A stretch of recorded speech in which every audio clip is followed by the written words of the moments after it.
Greetings, friends, family, and survivors. Well, the reliable inverter came in, and I've got it hooked up to the two new Tesla batteries.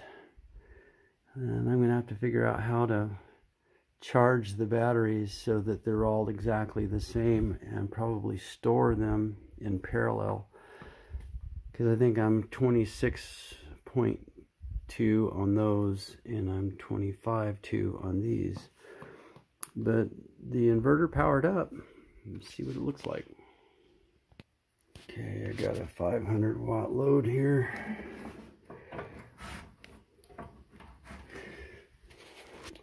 And all I wanted to do was test it to make sure it worked, because it's going to be 5 more months before I put it into service.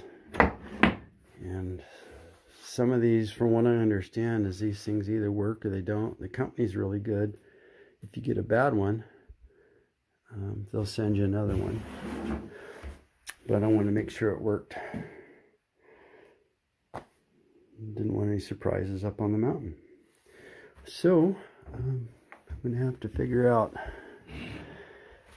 how to charge these up to the storage voltage that I picked for those. I'll probably put them all on the rack and charge these two up to the same, and then parallel everything and let them sit paralleled together. That way when they start to drift, they'll drift together. Anyway, that's just a thought. I think that one was 26.49, 26.49, 26.50. So they were really close. And these were 25.2 each. So, yeah, got to try to figure this out. I don't want to hook up all the BMSs and all that. I just want to get the batteries the same and then parallel them. So that's going to be interesting. I'll let you know how it goes. So we're just collecting pieces and parts in here. Solar equipment. I got to bring the big Magnum in here, and the pump parts for the well, and all of that stuff is going to get stored in here for a couple of months. So kind of have it all ready to go. Dad's going to design a racking system for this so that we can haul these things without them getting destroyed on that rough road. Yep, that's going to be interesting. All right, have a blessed day. Well, that's a start. I was wondering how to store these batteries. They're a whole lot safer on the wall, on the rack, than they are just kicking around in boxes. So that's 15 kilowatt battery bank. And the two new ones that I got, I need to bring the voltage up slowly. Yep. So these are 25.29. These are 26.5. So I can either hook these up and bring them down, put in a load on them and bring them down, or I can bring these up to match these and then parallel them and leave them stored paralleled. So when they begin to drift, which it's not likely they will at all because it's only going to be 4 months, but at least they'll stay the same. That'll make it easier to hook them up later. Right now the differential, I'm thinking, is too great to hook them up. That'd be a lot of current passing really quick. So it would be better to do it this way. I'm thinking anyway. Friends, family, and survivors.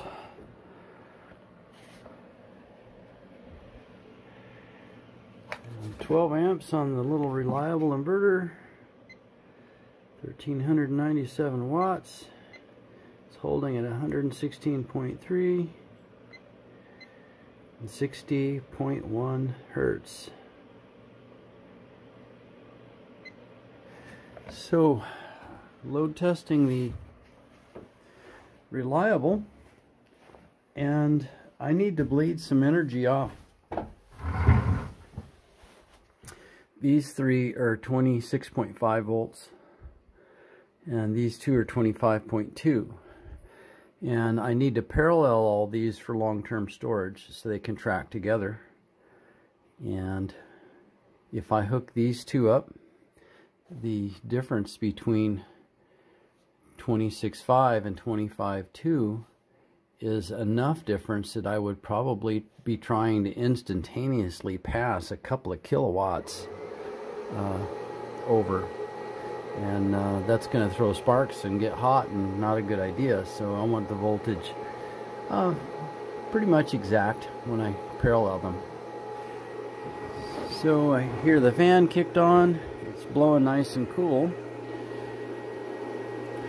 So at 1500 watt load, the fan came on, seems to be holding its own.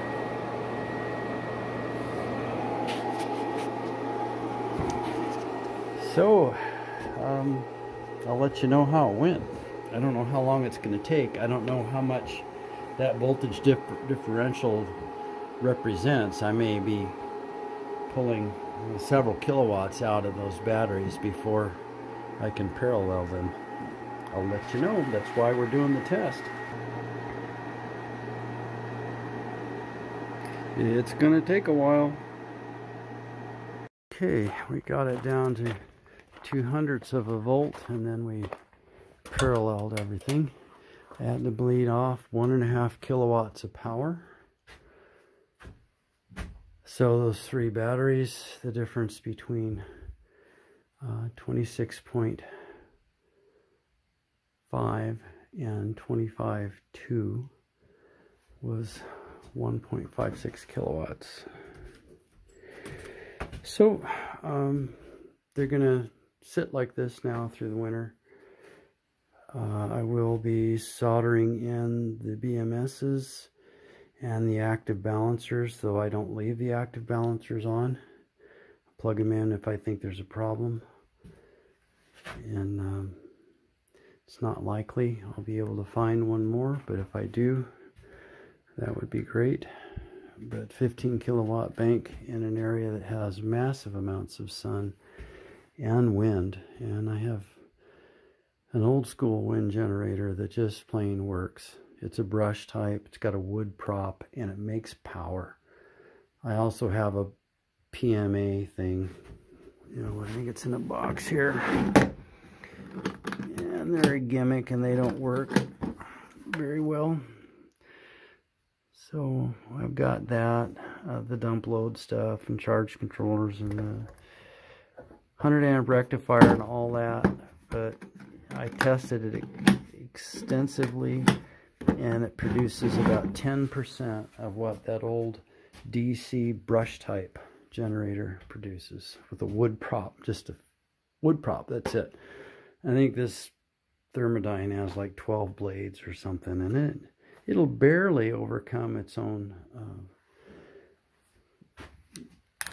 self-consumption, because all night long it's sitting there holding a contactor in, and then if it does get charged up all the way, it goes to a dump load.